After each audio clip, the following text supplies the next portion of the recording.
제가 이 신앙의 원리와 방법을 통하여 최근에 그 몇 명의 성도들과 교제한 가운데 이제 정말 부부가 너무 어려워서 정말 서로 원망하고 미워하고 싸우고 정말 이혼 직전까지 가는 원수와 같은 그런 지경에 이르는 그리스도인 가정을 보고 또 1년 동안 또 교회를 나오지 않고 많은 성도들이 교회를 나오라는 겉면을 많은 말을 했지만 나올 수 없는 그런 가정도 정말 이 원리와 말씀을 교제하는 가운데 정말 그 부부가 정말 그렇게 싸우고 네 잘못이다 네 잘못이다 하던 부부가 그렇게 웃으면서 서로 인정하고 사랑하는 모습을 보고 그렇게 성도들이 장로님이 찾아가서 교회 나가라고 해도 나가라 해도 안 되던 그 사람들이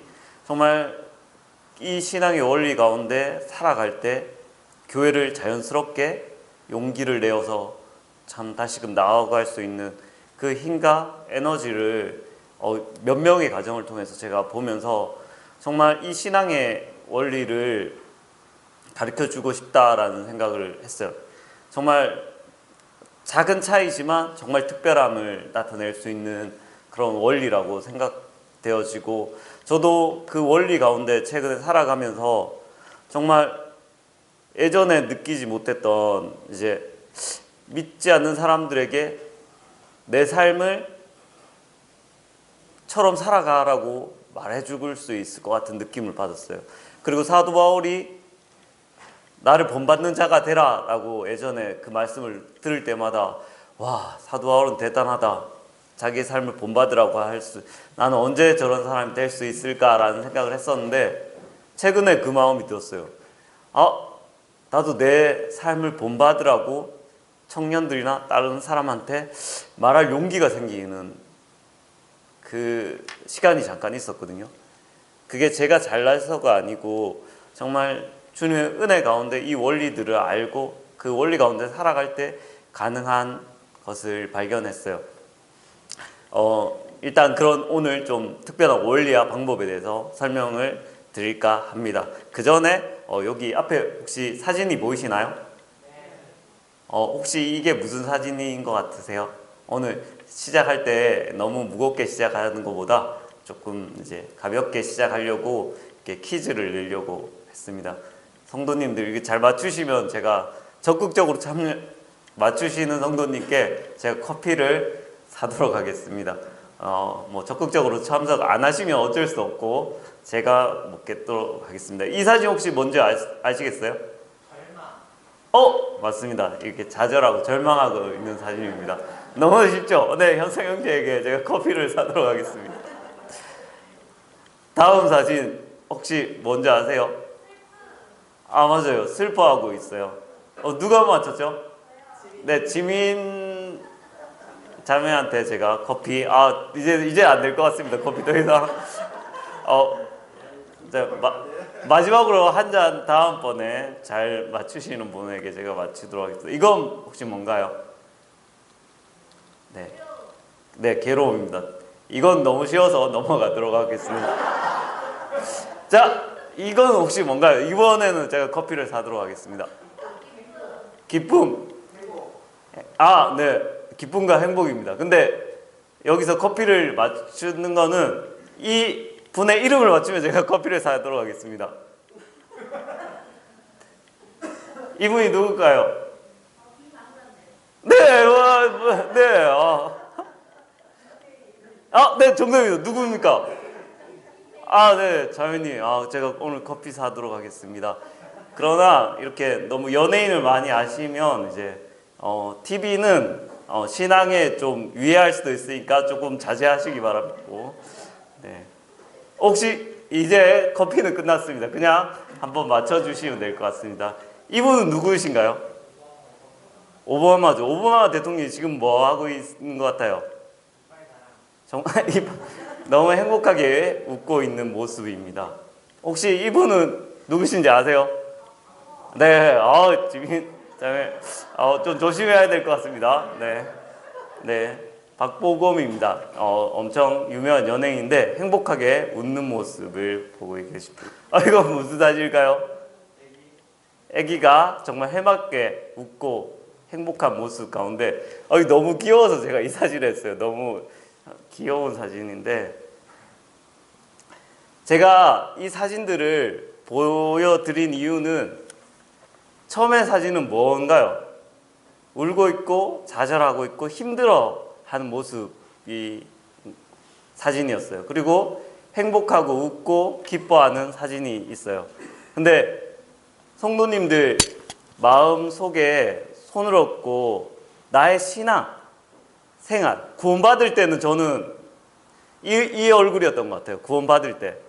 그러다가 살아갈 때 갑자기 이렇게 좀 좌절하더니 이렇게 울다가 좌절 이렇게 주저앉은 저의 신앙의 모습을 보게 되었어요.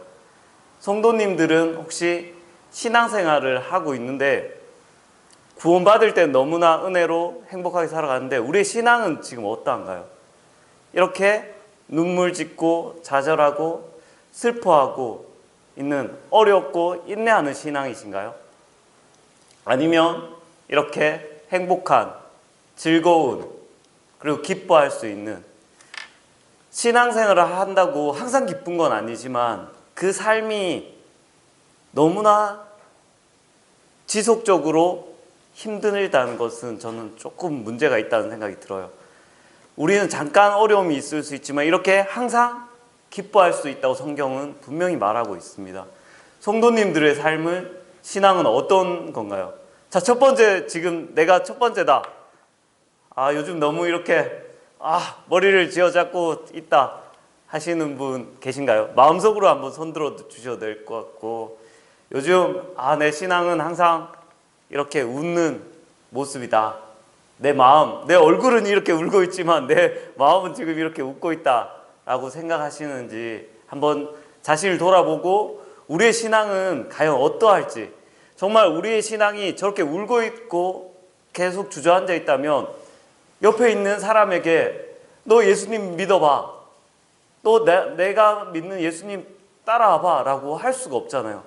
저는 예전에 구원받은 다음에 복음을 전해야 될 것 같고 너무나 그런 열정이 있었는데 제 삶이 주저앉아 있었어요. 그러다 보니까 옆에 있는 친한 친구에게 나처럼 살아, 나 이렇게 좋아 하고 말하기가 왠지 힘들었던 것 같다는 생각이 들어요.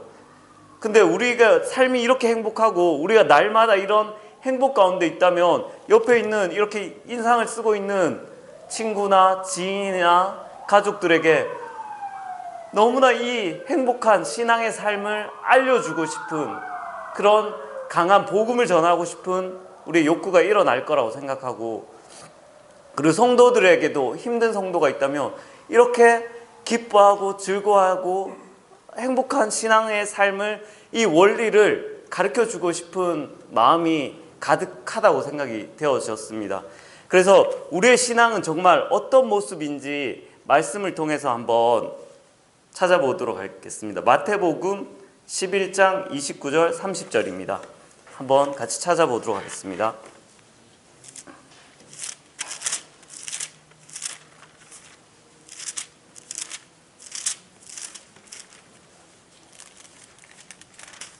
원래는 본문에 이 말씀은 없었는데 오늘 민서 형제가 예배 가운데 이 말씀을 읽어주면서 정말 제가 정말 하고 싶은 그 말씀이었는데 제가 빠뜨렸더라고요. 그래서 민서 형제에게 감사하다는 말을 전하고 29절 30절을 한번 읽어보도록 하겠습니다.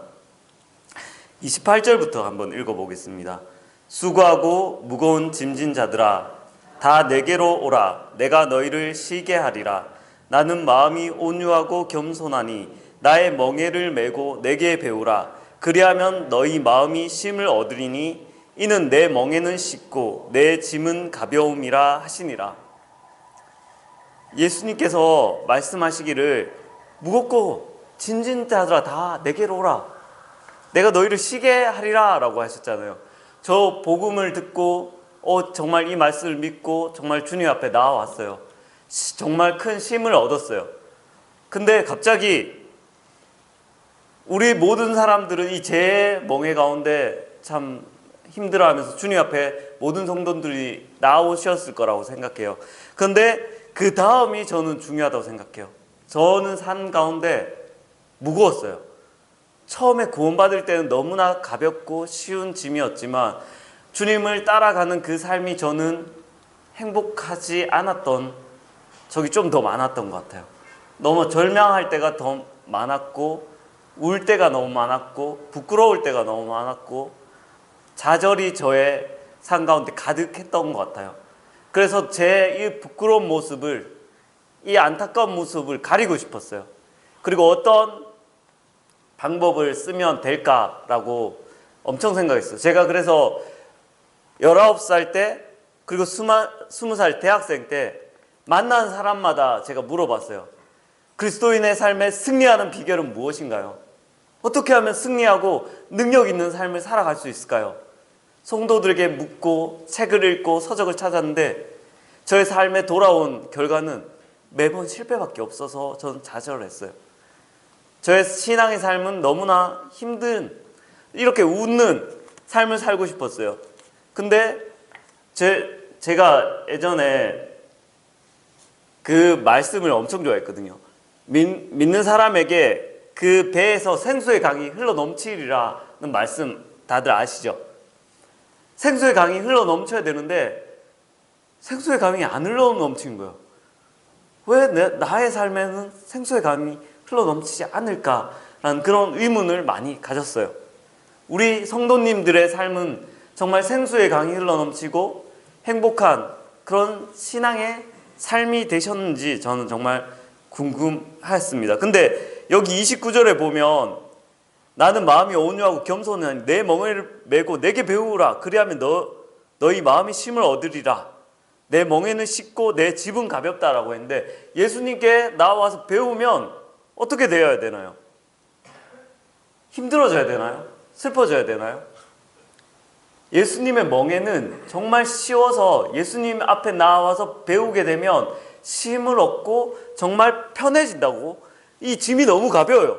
이거 가벼워서 이거는 초등학생도 들고 다닐 수 있어야 되는데 왜 저의 삶의 짐은 그렇게 무거운지 알 수가 없었어요. 그래서 예수님은 내게 배우라. 내 짐은 가볍다라고 말씀하셨어요. 우리의 삶에 쉼이 있고 이런 아기처럼 이렇게 웃을 수 있는 삶이라고 예수 그리스도께서는 말씀하고 계십니다. 그래서 오늘 이 배우라고, 이 쉽다는, 예수님께 배우면 어떻게 쉬워지는가, 우리의 삶이 어떻게 가벼워지는가라는 이 원리에 대해서 함께 나누기를 원합니다. 요건 PPT의 말씀인데 나의 삶은 정말 그 두 모습 중에 어느 쪽인가요? 정말 내가 그렇게 무거운 짐을 지고 있다면 분명 성도님들이 그 예수님께 배운 원리가 무언가 미세하게 틀어져 있을 확률이 높습니다. 그 미세한 차이에 의해서 이렇게 무거운 짐이 될 수도 있고 저무나 가벼운 기쁜 쉼을 얻을 수 있는 삶이 될 수도 있습니다. 정말 이 아이들, 저는 이 그림을 보면서 생수의 강이 이런 걸 것 같은 느낌을 받더라고요. 너무 행복해 보이고 물놀이 하고 싶은, 우리 영민이가 물놀이를 그렇게 좋아하는데 이렇게 우리가 주님 앞에 기뻐하고 행복하고 쉼을 누릴 수 있는 삶이 분명히, 그것을 배우게 되면 성경은 너무나 명확하게 우리에게 그 방법을 알려주고 있다는 거예요. 대충 두리뭉실하게 알려주지 않아요. 대충 기도하다 보면, 말씀 보다 보면, 전도하다 보면, 어떻게 되다 보면 너 마음이 편해질 거야. 조금만 더 해봐. 성경 좀 더 읽어봐.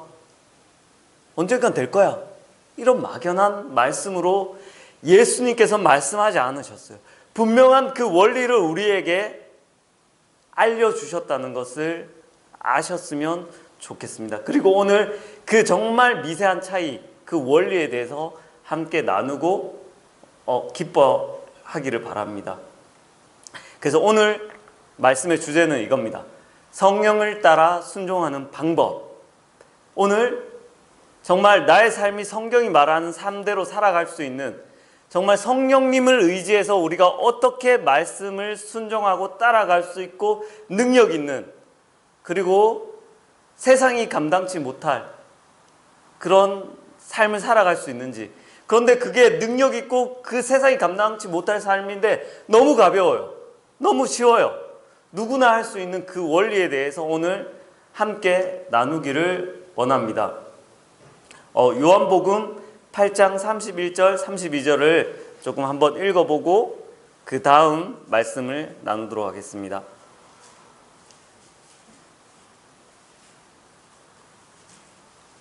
네, 제가 한번 읽어보도록 하겠습니다. 그러므로 예수께서 자기를 믿은 유대인들에게 이르시되 너희가 내 말에 거하면 참으로 내 제자가 되고 진리를 알지니 진리가 너희를 자유롭게 하리라. 정말 우리가 하나님의 이 원리, 성령을 따라 순종하고 살아가고 한 방법을 우리가 정확하게 알게 될 때 그 진리의 말씀이 우리를 정말 자유롭게, 그리고 깃털처럼 가볍게 우리의 신앙생활을 할 수 있는 방법을 분명하게, 두리뭉실하게가 아닙니다. 성경은 분명하게 우리에게 제시하고 알려주시고 있습니다. 성령을 따라 순종하는 방법, 오늘 이야기를 명확하게 함께 해보기를 원합니다. 이 그림을 제가 찾아봤는데 좀 성령을 따라 이렇게 찾았는데 찾기가 어렵더라고요. 막 불이 내려오는 그런 걸 찾을까 싶었는데 정말 하늘에서 내려오는 그 성령의 능력을 따라 우리가 우리의 삶을 살아가는 방법에 대해서 정말 한 번은 명확하게 짚고 넘어가야 됩니다. 그리스도인은 행복하고 가볍고 기쁜 삶을 살아가야지, 이렇게 잠시는 슬플 수 있지만 우리가 날마다 슬퍼하면 안 됩니다. 정말 항상 기뻐하는 삶, 그 방법, 숨어있는 작은 방법이 아니고 성령을 따라가는 이 명확한 방법, 크고 하나님께서 분명하게 우리에게 말씀해 주고 있습니다. 자, 오늘 본문 말씀은 갈라디아서 5장 22절 23절입니다. 함께 찾아보도록 하겠습니다.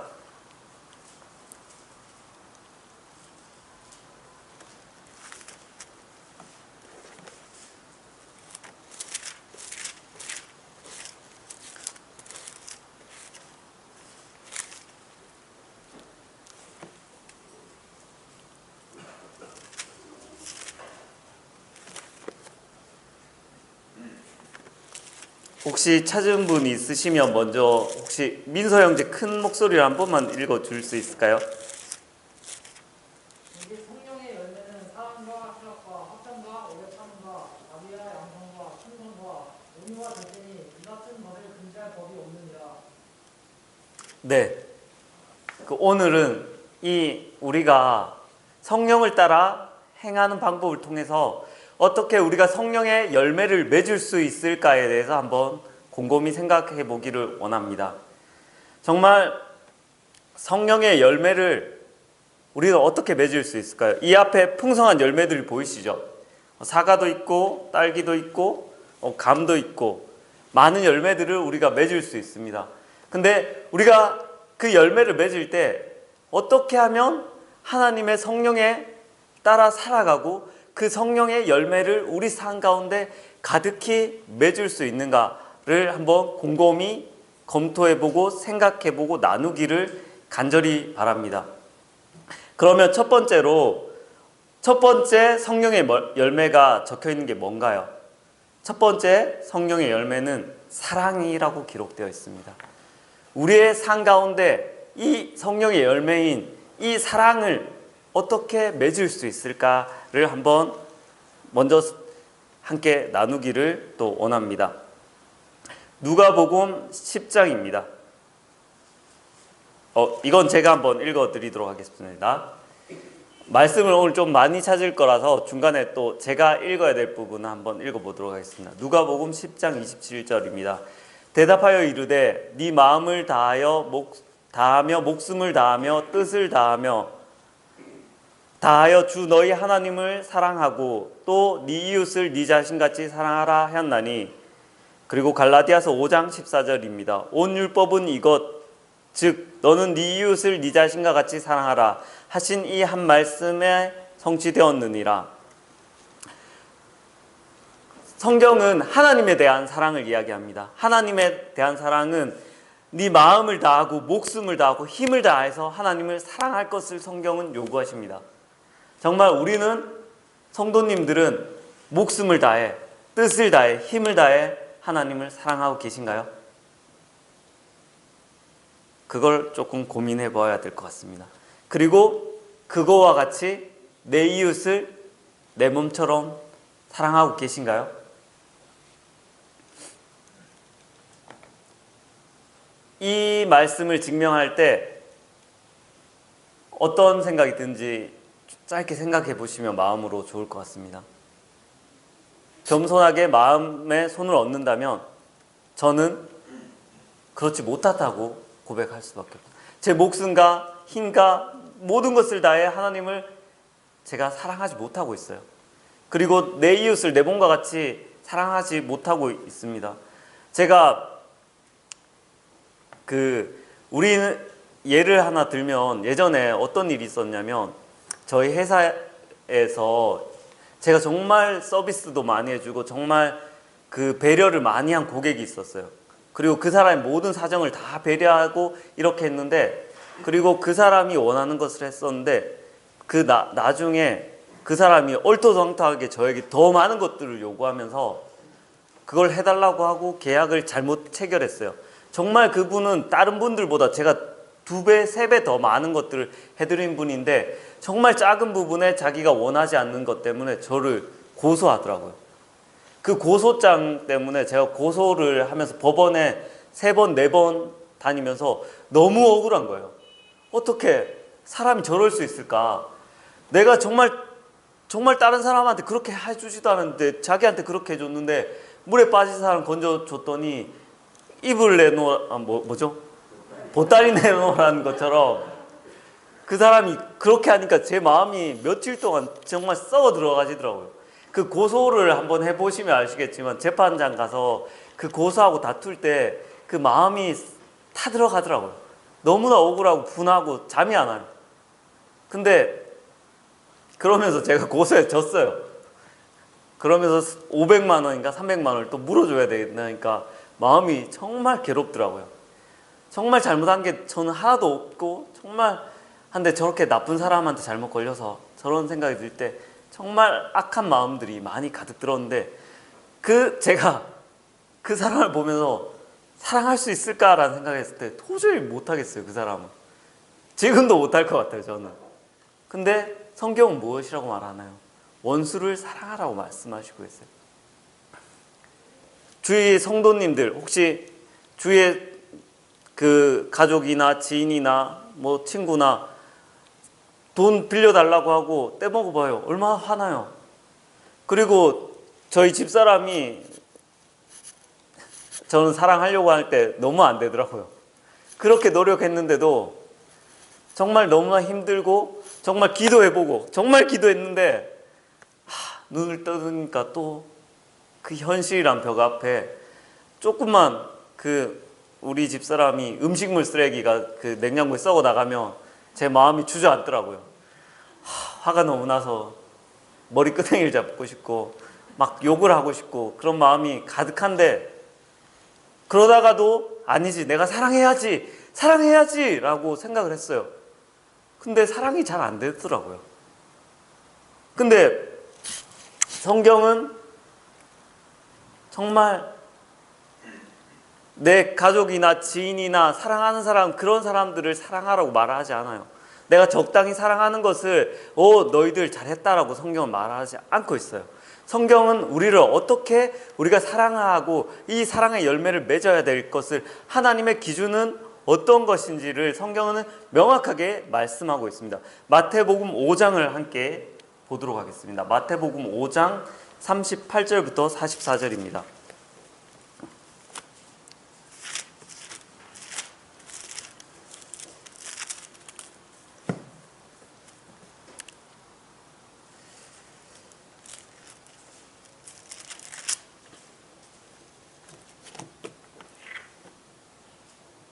네, 같이 한번 44절까지 읽어보도록 하겠습니다. 시작. 눈으로 이는 이로 갚으리라 하였다는 것을 너희가 들었으나 나는 너희에게 이르노니 악한 자를 대적하지 말라. 누구든지 네 오른편 뺨을 치거든 왼편 뺨도 돌려대며 또 너를 고발하여 속옷을 가지고자 하는 자에게 고도까지도 가지게 하며 또 누구든지 너로 억지로 오리를 가게 하거든 그 사람과 심리를 동행하고 네게 구하는 자에게 주며 네게 꾸는 자 거절하지 말라. 또 내 이웃을 사랑하고 네 원수를 미워하라 하였다는 것을 너희가 들었으나 나는 너희에게 이르노니 너희 원수를 사랑하며 너희를 박해한 자를 위하여 기도하라. 성경은 분명히 이렇게 말씀하시고 있어요. 달라고 하는 대로 줘보십시오. 혹시 그렇게 하시고 있는 성도님 계신지 모르겠어요. 옆에서 달라고 하면 줄 수 있나요? 저 직원이 지금 많은데 40명인데 너무 달라고 하더라고요. 주기가 싫더라고요. 힘듭니다. 정말 마음이 힘든데 우리가 이렇게 우리에게 부당한 요구를 하는 사람들까지도 기도하고 사랑할 수 있는 마음이 있을까요? 억지가 아니고 우리 마음 깊숙이 그런 사랑을 하고 있나요?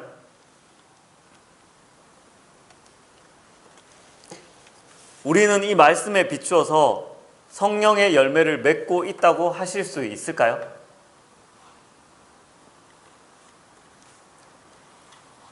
하나님의 말씀의 기준, 사랑의 기준은 너무나 명확합니다. 야고보서 2장 10절을 제가 한번 읽어보겠습니다. 누구든지 온 율법을 지키다가 한 조목이라도 어기면 모든 것에 유죄가 되나니 모든 것을 범하게 되나니. 하나님의 율법은 완전함을 요구하십니다. 하나님은 한 티의 흠도 용납하지 않습니다. 우리가 예전에 그런 말을 많이 들었는데 예전에 구원받을 때는 횡단보도를 막 지나갔어요. 근데 이제 구원받고 신호등을 지키는 사람이 되었고, 그리고 운전하다가 예전에는 막 신호도 위반했는데 요즘은 정직하게 신호를 지키려고 하고, 그리고 예전에는 제가 아니고 저희 집사람 같은 게 화가 엄청 많았는데 이렇게 예전에는 10번 화낼 거를 요즘은 8번은 참고 2-3번밖에 나는 화내지 않아. 난 정말 변화되었어. 정말 성경이 말하는 수준이 그 정도일까요? 우리가 그 정도의 수준을 가지고 나는 성령의 열매를 맺고 거룩한 삶, 그리고 성경이 말하는 변화된 성화의 삶을 그렇게 낮은 수준으로 우리가 이야기할 수 있을까요? 정말 하나님의 관점, 하나님의 기준, 하나님이 판단하시는 대로 우리는 보아야 돼요. 우리의 기준과 우리의 생각대로 그 기준을 낮추어서는 안 돼요. 정말 그것 조금 하고 우리의 마음이 난 괜찮아, 난 변화됐어 라는 삶, 그게 성령의 열매, 사랑의 열매가 정말 될 수 있을까요?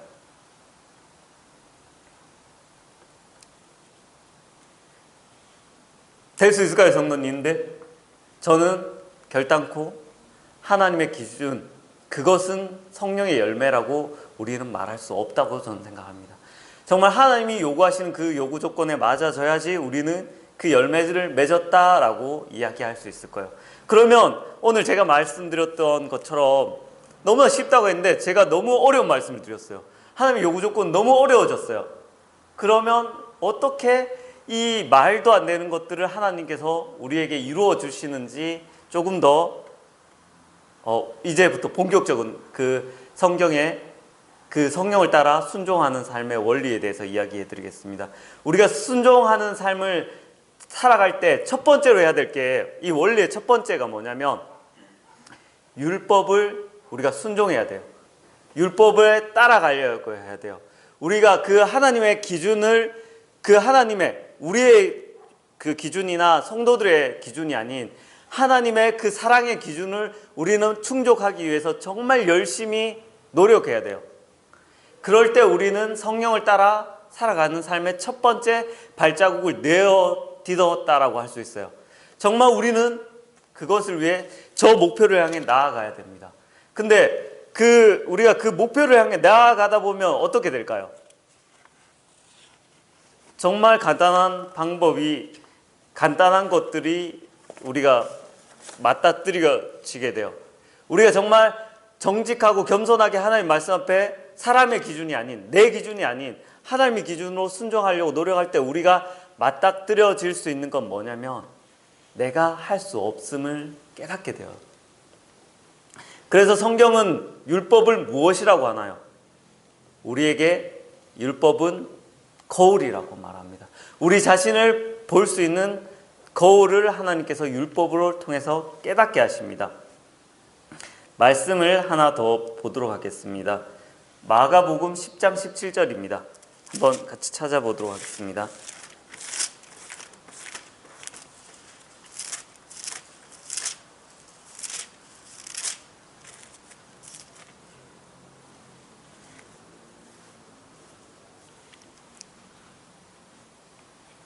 어, 17절부터 제가 한번 부자 청년에 대한 말씀인데 함께 읽어보도록 하겠습니다. 시작. 예수께서 길에 나가실새 한 사람이 달려와서 끌어앉아 묻자오되 선한 선생님이여 내가 무엇을 하여야 영생을 얻으리이까? 예수께서 이르시되 네가 어찌하여 나를 선하다 일컫느냐? 하나님 한 분 외에는 선한 이가 없느니라. 네가 계명을 안 하니 살인하지 말라, 간음하지 말라, 도둑질하지 말라, 거짓 증언하지 말라, 속여 빼앗지 말라, 내 부모를 공경하라 하였느니라. 그가 여짜오되 선생님이여 이것은 내가 어려서부터 다 지켰나이다. 예수께서 그를 보시고 사랑하여 이르시되 네가 아직도 한 가지 부족한 것이 있으니 가서 네게 있는 것을 다 팔아 가난한 자들에게 주라. 그리하면 하늘에서 보화가 네게 있으리라. 그리고 와서 나를 따르라 하시니. 네, 이 부자 청년이 예수님께 나와서 어떻게 하면 영생을 얻을 것을 물어봤을 때 예수님께서는 여러 가지 율법에 대해서 네가 지킬 것을 말씀하셨어요. 그리고 이 부자 청년은 정말 당당하게 네, 제가 그 모든 것들을 지켰습니다, 예수님 라고 말했을 때 예수님께서는 말씀하셨어요. 너의 모든 재물을 가난한 자들에게 주라. 그때 부자 청년은 근심하고 떠나갔습니다. 이게 무슨 말일까요? 예수님은 왜 부자 청년에게 그 말씀을 하셨을까요? 부자 청년은 왜 당당하게 다 지켰다고 말할 수 있을까요? 그는 사람의 기준에서 행했습니다. 그러나 예수님께서는 하나님의 기준에서 그 율법을 요구하셨습니다. 내 기준에서 네가 다 지켰느냐? 라고 말씀하고 계신 거예요. 그때 부자 청년은 겸손하게 자신을 인정할 수 없었습니다. 자신의 그 죄악과 자신의 연약함을 예수 그리스도께 그는 고백했다면 그는 구원받고 하나님의 그 은혜를 맛보았겠지만 그는 자신의 그 연약함을 그리고 자신의 허물을 예수님께 내려놓지 못하였습니다. 예수님께서는 우리에게 이 부자 청년과 동일한 것을 요구하고 계십니다. 우리가 정말 하나님의 그 기준대로 살아가고 노력하면서 그 기준에 못 미쳤을 때 정말 그 율법 아래서 우리의 그 연약함을 우리가 인정해야 됩니다. 하나님은 원하시는 게 뭐냐면 우리의 그 연약함을 인정하는 것입니다. 우리가 두 번째 성령을 따라 순종하는 삶의 발자국은 뭐냐면 우리의 죄악을, 우리의 연약을 하나님 앞에 인정하는 것입니다. 하나님께서 그 우리의 죄와 그 연약을 내려놓을 때 우리의 모든 것들을 예수님께서 치료해 주시는입니다. 제가 갑자기 요한일서를 한번 더 읽고 그 두 번째 발자국에 대해서 좀 더 깊이 있게 서로 이야기 한번 해보도록 하겠습니다. 요한일서 1장 9절 10절입니다. 민서 형제 죄송하지만 한 번만 더 읽어줄 수 있을까요? 만일 우리가 우리 죄를 자백하면 그는 믿으시고 의로우사 우리 죄를 사하시며 우리를 모든 불의에서 깨끗하게 하실 것이요 만일 우리가 범죄하지 아니하였다 하면 하나님을 거짓말하는 이로 만드는 것이니 또한 그의 말씀이 우리 속에 있지 아니하리라. 네. 이 원리는 너무나 간단하고 성도님들도 아실 수 있는 원리인데 이게 정말 미묘한 차이로 힘들 수도 있고 기쁠 수도 있습니다. 요한일서에 분명히 하나님은 말씀하시기를 우리가 우리 죄를 자백하면 저는 미쁘시고 의로우사 우리 죄를 사하시며 모든 불의에서 우리를 깨끗게 하신다고 말씀하셨습니다. 그 원리는 뭐냐면 우리가 우리 자신의 그 허물과 죄를 고백하고 하나님 앞에 무릎 꿇는 것입니다. 그러나 우리의 본성이 무엇을 말하냐면 너무나 잘하고 싶어요. 하나님 없이 내가 혼자 온전해지기를 원하는 우리의 마음이 있습니다. 그러나 예수님께서는 우리에게 말씀하시기를 너 이 기준대로 달려가라고 말씀하십니다. 기준을 낮추지 말라고 말씀하십니다. 우린 정말 기준을 예수 그리스도의 그 기준대로 살아가려고 노력하고 그 기준에 못 미달되었을 때는 정말 날마다 예수님의 보좌 앞에 우리의 그 죄악됨을 고백하고 나아오는 이 겸손한 마음이 필요합니다. 그리고 제가 잘못했던 게 뭐냐면 저는 그때 예전에 그 생각했어요. 이 죄를 짓지 않는 방법이 있을 것 같았어요. 근데 뭐냐면 예수님께서 원하시는 건 뭐냐면 나와 예수님이 함께 살아가는 걸 원하신다는 것을 성경은 말하고 계세요. 우리가 스스로 죄를 극복해라고 성경은 말씀하지 않으세요. 예수님 뭐라고 말씀하시냐면 네가 전제 조건은 하나예요.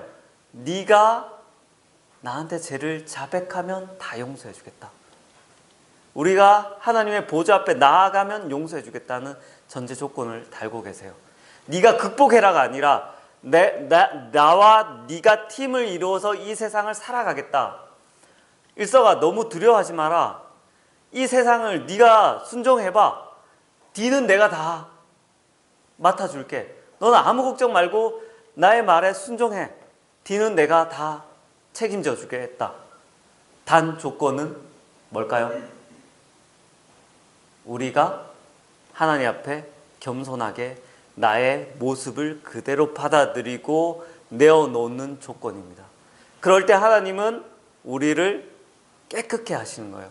내 힘으로 깨끗하게 된다는 그런 헛된 욕망을 우리 마음에서 버려야 돼요.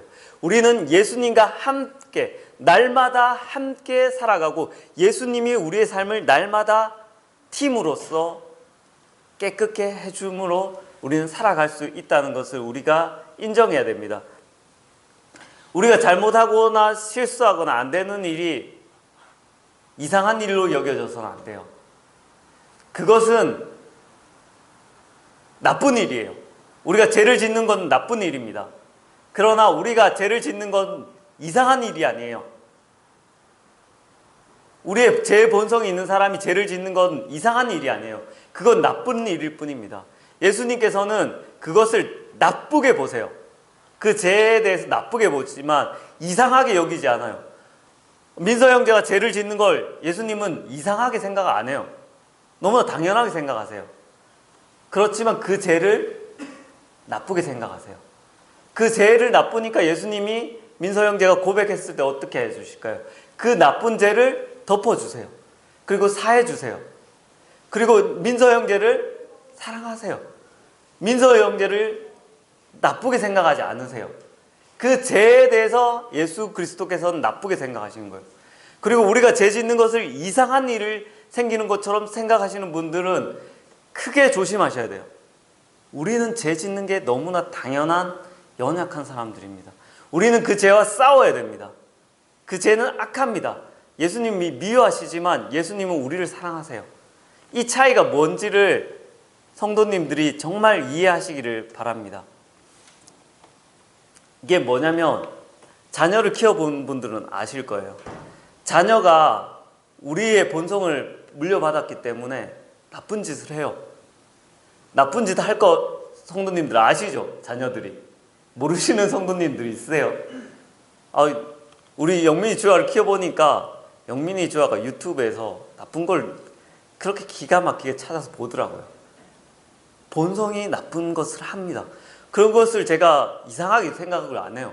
왜냐하면 저도 그런 본성을 가졌고 제가 그걸 경험했던 사람이기 때문에 이상한 일은 아니지만 그 아이에게 좋지 않고 그게 나쁘기 때문에 그것을 고쳐주려고 하지, 우리 영민이가 그걸 한다고 너 이 나쁜 놈, 너 뭐 이런 이상한 놈이 다 있어 라고 저는 절대 생각하지 않아요. 안타깝고 이 나쁜 것을 조금이라도 고쳐주기라 하지만 영민이를 이상하게 생각하진 않아요. 예수님은 우리가 나쁜 짓을 할 때 그것을 이상하게 여기진 않아요. 예수님은 우리보다 우리를 더 잘 아세요. 우리가 진토임을 예수님은 아세요. 그것을 이상하게 여기지 않고 그 죄에 대해서 다루어 주시기를 원해요. 우리가 겸손하고 정직하게 그 죄를 가지고 예수 그리스도의 보혈 앞에 나올 때 예수님은 죄 없다 하세요. 요한 1서에 분명히 약속하세요. 그래서 우리가 할 것은 날마다 겸손하게 내 자신을 인정하고 그 죄악들을 주님의 보좌 앞에 내어놓는 거예요. 우리 혼자 죄를 이기려고 하시는 무모한 행동을 버리시기를 바랍니다. 그리고 두 번째 스텝은 뭐냐면 우리가 겸손하게 내 자신을 인정하는 겁니다. 내가 이거밖에 안 되는 사람이에요. 그래서 예수님이 정말 필요하다는 것을 인식하셔야 됩니다. 그리고 예수님의 보좌 앞에 나아가는 것이 세 번째 단계입니다. 첫 번째 단계는 순종하려고 노력하고 예수님의 기준, 하나님의 기준으로 순종할 걸 노력하는 것이 첫 번째입니다. 사람의 기준을 하지 마십시오. 하나님의 기준으로 노력하십시오. 첫 번째 발자국. 그리고 두 번째 발자국은 내 자신을 율법에 비추어서 있는 모습 그대로 내놓는 겁니다. 꾸미려고, 속이려고, 나 잘 못하고 마음에 이렇게 막 사랑이 안 되는데 그래 사랑해야지, 사랑해야지, 난 사랑하고 있어, 짜증이 너무 납니다. 사랑하고 있는 거 아닙니다. 그러면 예수님 앞에 고백하시면 됩니다. 안 됩니다. 예수님 긍휼히 여겨주십시오, 불쌍히 여겨주십시오. 그 두 번째 스텝을 인정하는 그 두 번째 발자국을 나아갑니다. 그리고 성령의 사역이 무엇인지 아십니까?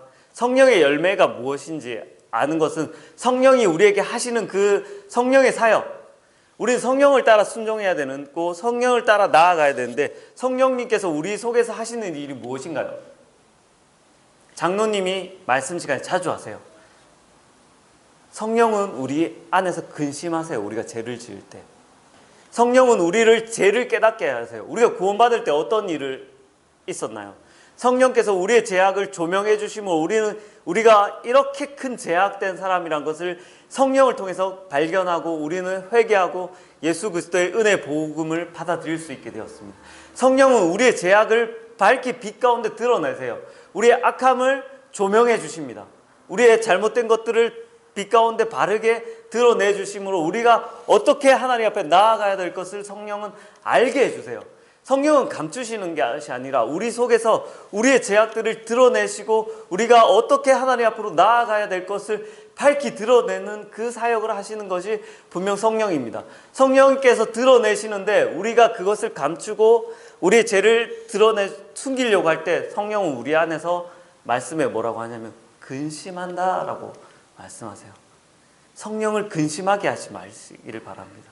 성령 안에서 성령님의 따라서 우리가 그 모든 죄악들을 고백하고 우리가 은혜의 보좌 앞으로 나아가기를 바랍니다. 세 번째 발자국에 대해서 말씀을 좀 찾아보도록 하겠습니다. 로마서 5장 8절을 한번 찾아보도록 하겠습니다.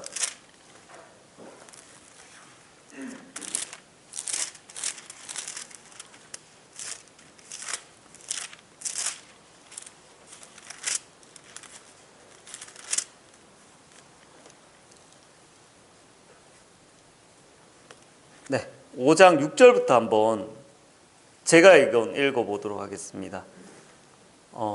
우리가 아직 연약할 때 기약대로 그리스도께서 경건하지 않은 자를 위하여 죽으셨도다. 의인을 위하여 죽는 자가 쉽지 않고 선인을 위하여 용감히 죽는 자가 혹 있거니와 우리가 아직 죄인 되었을 때 그리스도께서 우리를 위하여 죽으심으로 하나님께서 우리에 대한 자기의 사랑을 확증하셨느니라. 그러면 이제 우리가 그 피로 말미암아 의롭다 하심을 받았으니 더욱 그로 말미암아 진노하심에서 구원을 받은 것이니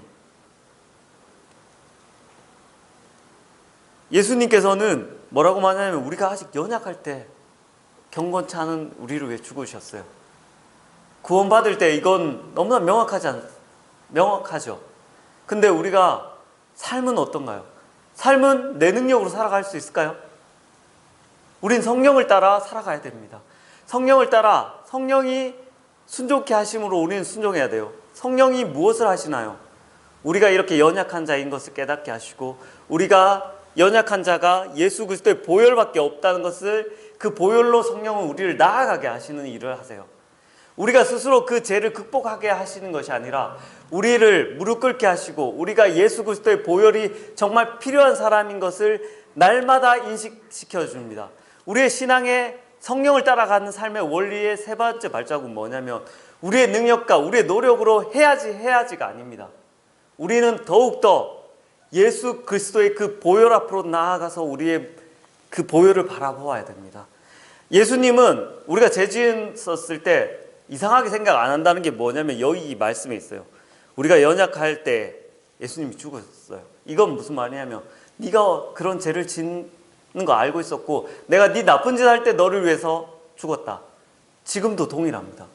민서 형제가 나쁜 짓 할 때 예수님께서는 이상하게 생각 안 해요. 내가 너를 위해 죽어주겠다. 민서 걱정하지 마.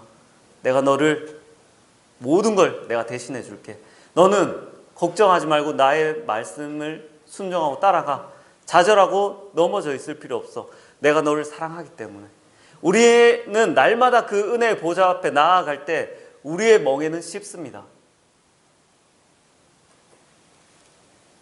네.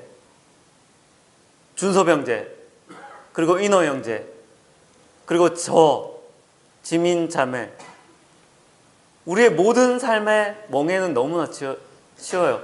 우리가 제약 가운데 있다 할지라도 우리가 그것을 겸손하게 받아들이고 예수님의 보좌 앞에 내어놓는다면 성령님께서는 우리를 이 큰 은혜를 깨닫게 해주시는 일을 하시는 것이 바로 성령의 능력입니다. 그러면 너무나 가벼워요. 우리가 하는 게 아니에요.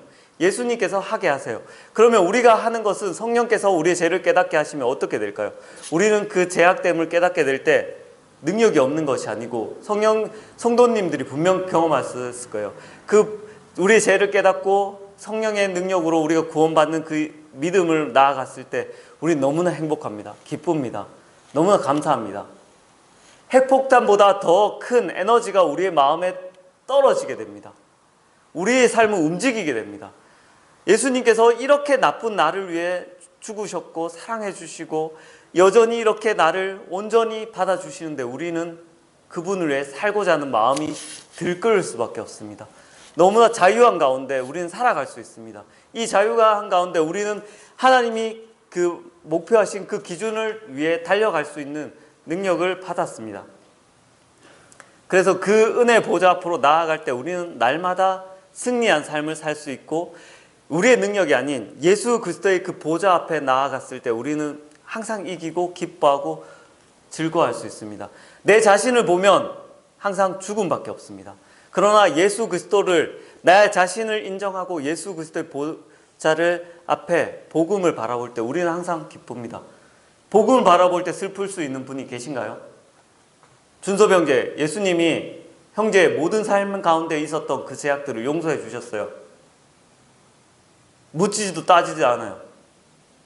조건은 뭐냐면 준섭 형제가 죄를 고백할 때 죄를 슬퍼하고 통회하면서 예수님 앞에 정직하게 나아올 때 준섭 형제 모든 죄를 사해 주신다고 말씀해요.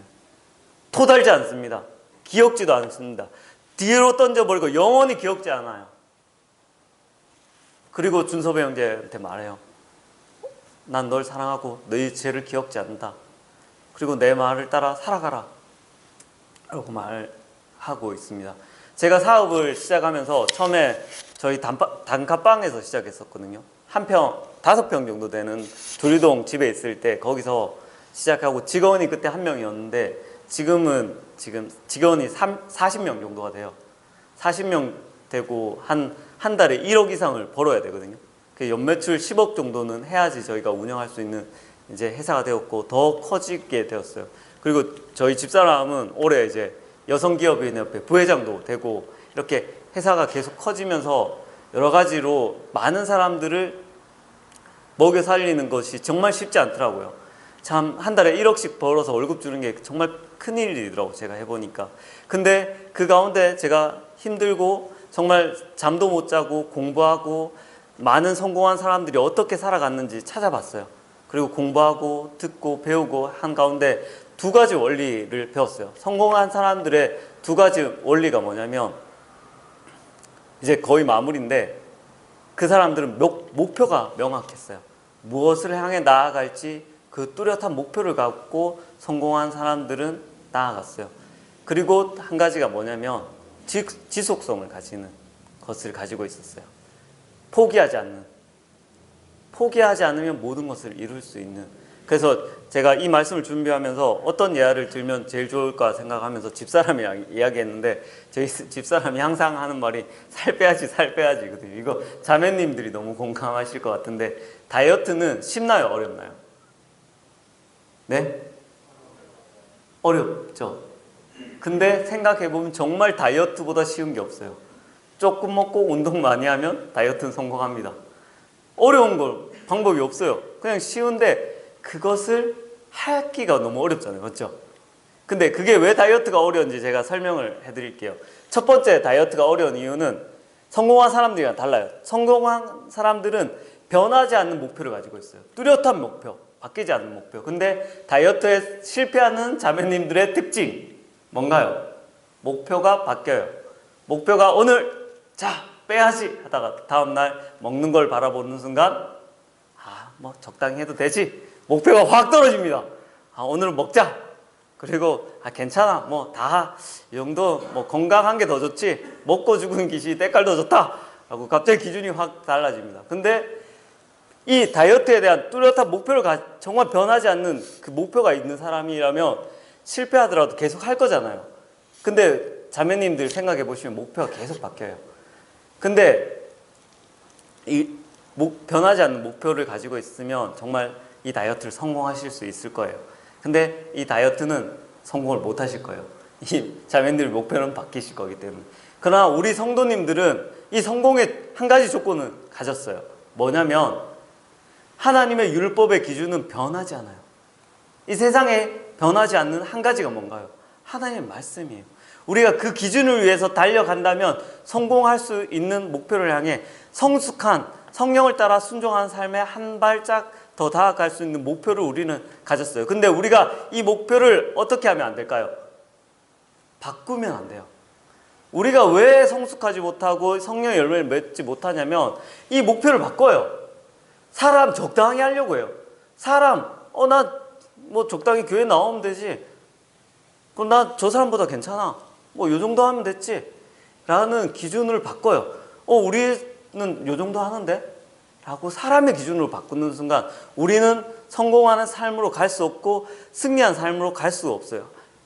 이 변하지 않는 목표를 우리는 추구해야 되는 길이 있습니다. 다이어트 성공하시고 싶으면 이 목표를 안 바꿀 수 있는 방법을 생각해 보시면 될 거예요. 그리고 두 번째 성공한 사람들의 비결이 뭐냐면 지속성, 포기하지 않는. 제가 많은 사람들이 욕할 수 있지만 감명받았던 그 사업가 중에 한 명이 누구냐면 그 전기차 회사의 CEO인 누구죠? 네, 일론 머스크입니다.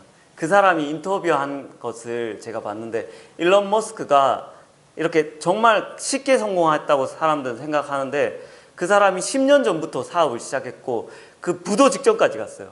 그리고 이혼도 당하고 정말 나앉을 정도로 됐어요. 그래서 그 사람이 부도 직전까지 가고 빚더미가 앉을 때 그 사람이 그 자기의 심정을 뭐라고 표현했냐면 사업하는 것을 자기는 하루하루가 그 유리를 씹어먹는 그 느낌으로 그 고통 가운데 버티고 있다고.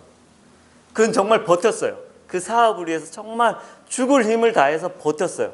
그 자기가 제시한 목표를 위해 죽을 힘을 정말 그 유리를 씹어먹는 그 고통 가운데 찢어지는 그 고통 가운데 버티고 나아갔을 때 일론 머스크는 세계에서 가장 뛰어난 기업을 이루는 사장이 될 수 있었어요. 그것은 계속 유지하는 거예요. 다이어트를 성공하는 방법은 정말 쉽습니다. 뚜렷한 목표를 가지고 계속 포기하지 않고 성도 자매님들이 도전하신다면 다이어트는 성공할 수 있습니다. 그리고 영어도 정말 하기 쉽다는 제가 말씀을 드리고, 이거는 제가 공약으로 내걸 건데, 제가 진짜 영어 못해요. 진짜 지금 영어 수준이 초등학생보다 더 못한데, 제가 제 영어 어플을 깔았어요. 어제 영어 공부하는 어플을. 그리고 제가 이제 결심하고 목표를 정했어요. 그리고 제가 지속성을 가지고 영어를 하려고 하는데, 성도님들이 한번 지켜봐 주셨으면 해요. 제가 3년 안에 정말 제가 지금 여기서 영어를 제일 못할 것 같은데, 제가 정말 지속적으로 영어를 했을 때 어떻게 변화되는지, 이 지속성은 너무나 중요합니다. 이 삶의 변화하고 따라갈 때 이 지속성이 그 사람의 삶을 변화시키는 가장 큰 힘이에요. 여러분이 영어 공부를 3년 동안 정말 열심히 한다면 영어 잘할 수밖에 없어요. 근데 영어 못하는 이유 뭔지 아세요? 안 했어요. 계속 안 했어요. 포기하셨어요. 적당히 조금 하다가 안 했어요. 근데 영어 어려워서 그런 게 아니고 계속 하면 누구나 할 수 있어요. 그리고 다이어트도 누구나 할 수 있어요. 너무 쉬운 거예요. 애기들도 할 수 있어요. 근데 우리가 지속하지 못하기 때문에. 그래서 우리는 첫 번째 그리스도인은 성공의 기준을 가졌어요. 뭐냐면 변하지 않는 하나님의 율법, 그 목표를 가지고 있고, 우리는 두 번째 성공할 수 있는 조건을 가졌어요. 우리는 정말 대단한 능력을 가졌어요. 예수님이 뭐라고 했나요? 준섭 형제에게 죄를 자백하면 모든 것을 사해 주겠다고. 너 왜 그랬어? 라고 예수님 말 안 한다고 했어요. 다시 괜찮아. 내가 너를 대신해서 다 갚아줄게. 그럼 준섭 형제는 다시 할 수 있어요. 우리는 날마다 신앙생활을 다시금 새롭게 아무것도 없었던 사람처럼 할 수 있는 그런 조건을, 그런 자유를 예수님께서 우리에게 주셨어요. 우리는 순종할 수 있는 힘과 능력을 예수님께서 주셨어요. 그건 뭐냐면 포기하지 않아도 돼요. 예수님은 너 잘못해서 그만해, 너 안 돼 라고 말씀하잖아요. 내가 도와줄 테니까 너 마음껏 해. 너 뒤는 내가 다 책임진다. 우리는 영원히 순종하고 지속할 수 있는 능력을 예수님께로부터 받았어요. 그래서 예수님은 뭐라고 말씀하시냐? 내게 배우고 들으라. 그러면 내 명예는 쉽다. 우울해할 필요가 없어요. 내가 잘못했습니다. 그러면 어떻게 하면 되나요? 내가 외계를 했을까? 나는 안 되나? 이런 헛된 생각 하실 필요가 없어요. 예수님 앞에 내 자신을 고백하면 됩니다. 그럼 예수님은 우리에게 힘을 주시고 능력, 내가 너 다 안다. 네가 연약할 때 너를 위해서 죽었다. 너 괜찮아. 내가 책임질 테니까 너 깨끗한 사람이야. 우리는 근데 예수님을 버리고 나 혼자 신앙생활을 하려고 해요. 내 능력으로 의롭게 되려고 해요. 나의 혼자 사랑을 이루려고 해요. 우리는 예수님을 의지하여 그 사랑을 이루고 온유와 겸손과 모든 것들을 이루는 방법은 뭐냐면 예수님을 통해서 해야 됩니다. 그리고 우리가 안 됐을 때 안 된 게 아니에요. 예수님한테 고백하면 예수님이 무한의 기회를 여러분에게 주시기 때문에 우리는 지속성을 가졌어요. 그러기 때문에 예수님은 내 멍에는 쉽다고 해요. 무거울 필요가 없어요. 무거운 거는 한 가지 이유밖에 없어요. 예수님이 그 짐을 지고 있는 사람은 힘들어요, 안 힘들어요? 예수님이 그 어떤 무거운 짐, 100kg 되는 짐을 지고 있어요. 힘들까요? 안 힘들까요? 이거 너무 어려운 질문인가요? 예수님이 들고 있는데 이게 100kg짜리 힘들어요, 안 돼요? 근데 제가 100kg짜리 들고 있어요, 제가. 100kg 들고 있으면 제가 어떻게 될까요? 진짜 죽겠죠? 100kg 들고 막 걸어 다니려면 정말 죽어요. 그러면 예수님 뭐라고 말씀하시는 건가요? 신앙의 원리가. 그 짐 나한테 넘기라고. 너 왜 그 짐을 계속 들고 다니냐고. 내가 그 짐을 담당해 주겠다고 말하지 않았냐. 왜 여전히 너희가 구원받았다고 하면서 성령을 따라 순종한다고 하면서 그 짐을 네가 가지고 있냐고. 내가 네 짐을 들어주겠다고. 왜 네가 그렇게 하려고 하냐고. 너 못한다고. 나한테 나오고 나랑 같이 하자고. 너 혼자 안 돼. 내가 그래서 왔다고. 그렇기 때문에 예수님께 짐을 맡기는 삶을 살아가고 그것이 성령의 사역입니다. 성령은 우리가 그 제약들을 예수님께 넘길 수 있는 것들로 인도하시는 일을 하세요. 우리가 그래서 예수 성령을 따라서 순종하고 나아갈 때 우리는 자유한 가운데 능력, 세상이 감당치 못할 일들을 할 수 있는 그 능력을 가진 우리 성도님들이란 것 알았으면 합니다. 그러면 시간이 다 돼서 마지막으로 정리하면 첫 번째 발자국은 뭐냐면 우리가 예수님을 위해서 순종, 하나님의 기준으로, 사람의 기준이 아닌, 내 기준이 아닌 하나님의 기준으로 순종할 것이 첫 번째 발자국입니다. 그리고 그 순종을 하다가 내 힘으로 할 때가 있겠죠. 그러면 걸리게 되겠죠. 그때 우리가 예수님께 그 짐을 맡기는 두 번째, 내 자신을 인정하고 예수님께 내 죄를 고백하는, 자백하는 두 번째 발자국이 필요합니다.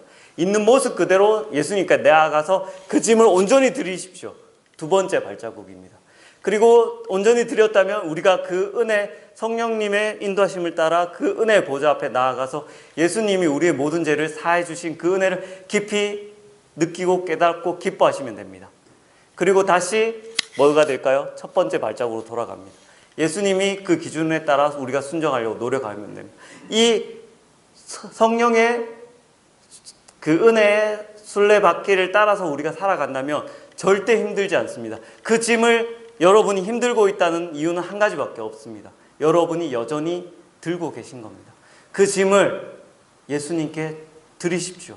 그러면 여러분 자유하시고 행복하고 가벼운 신앙생활을 하실 수 있고 기뻐하는 삶을 사실 수 있을 것입니다. 네, 이상입니다.